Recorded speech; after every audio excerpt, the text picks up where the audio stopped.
रात ढलते ही वो चुपके से वहां से खाना चुरा लेता है, सिर्फ अपनी भूख मिटाने के लिए। खाना खाने के बाद वो शांत होकर एक सूखे हुए पेड़ के नीचे सो जाता है, लेकिन अगली सुबह उसकी नींद एक गोली की आवाज से टूट जाती है। असल में ये हमला एक छोटे से कबीले पर हुआ होता है, ऐसे लोगों द्वारा जो आदिवासियों को पकड़कर गुलाम बना लेते हैं। चारों तरफ अफरा तफरी मची होती है।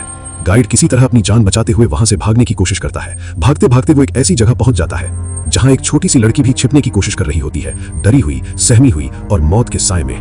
गाइड भी उस लड़की के साथ छिप जाता है, लेकिन तभी उसे एहसास होता है कि जिन लोगों ने उस आदिवासी बस्ती पर हमला किया था वे अब उसी दिशा में बढ़ रहे हैं, ठीक उनकी ओर। खतरे को भांपते ही गाइड वहां से भागना शुरू कर देता है, लेकिन वे लोग भी उसका पीछा करने लगते हैं और एक बार फिर उसकी जिंदगी दांव पर लग जाती है। हम देखते हैं कि जो आदिवासी पहले गाइड को मारने के लिए उसका पीछा कर रहे थे, उनमें से बचे हुए 4 आदिवासी उसे देख लेते हैं, लेकिन वे सामने आने की हिम्मत नहीं करते, क्योंकि उन्हें पता है कि अगर वे सामने आए तो उन्हें भी गुलाम बना लिया जाएगा। गाइड उनमें से कुछ लोगों को मारने में कामयाब हो जाता है, लेकिन फिर भी उनकी संख्या ज्यादा होती है। वे लगातार उसका पीछा करते रहते हैं, अब मारने के लिए नहीं बल्कि उसे जिंदा पकड़कर गुलाम बनाने के लिए। उनसे बचने के लिए गाइड नदी में कूद जाता है। तेज बहाव उसे भागकर एक झरने तक ले जाता है, लेकिन पानी में चट्टानों से टकराने की वजह से वो बेहोश हो जाता है।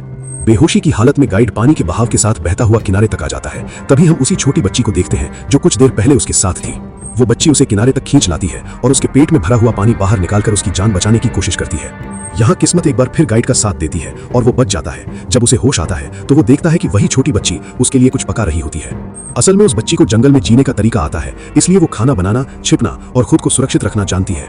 वो उन लोगों से छिप रही होती है जो आदिवासियों को पकड़कर गुलाम बना लेते हैं।